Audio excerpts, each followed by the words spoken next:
Today was a much needed opportunity for the community to express their opinions and have their voices heard. What I heard today was that Lahaina is a strong community and that they will rise from this devastation and become even stronger. I also heard, options that the department hadn't considered or ways that we can go about getting these students the services that they need. And so that was good. I think everybody's in different spaces physically and mentally and based on what situation they're in. But that's why I think it's important that each person is actually heard from, because we're all going to be in different places on this, and there are some of us who are willing to put aside many of the things just so we can get back to doing what we think our students need.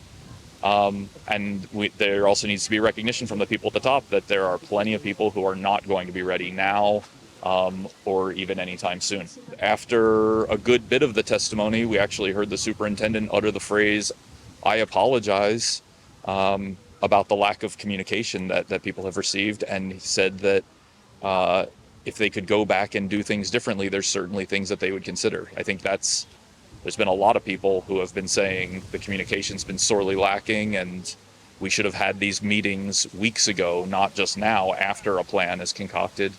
So maybe he's actually starting to hear what the people have been trying to say. We can't change the past, and so we just have to move forward from what we're doing, work in partnership with the department to make sure that our members' rights are preserved, and that as we look to maybe moving people into different schools and things like that, that the discussions happen with us and that they don't just happen without our input.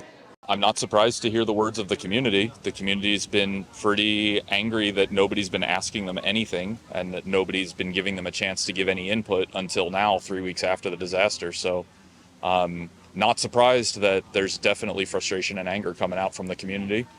Not surprised to hear them say that the community's voices are the ones that need to be heard and that the community wants to stay together, and that they're frustrated at the lack of communication that they've received from the people at the very top. I cannot express enough how important it is that people from the community are actually having the opportunity to express their wishes and their concerns, and how this is something that should have happened weeks ago, not now 3 weeks after the disaster, and that this should not be the be-all end-all, that it is the community's voices that need to be heard.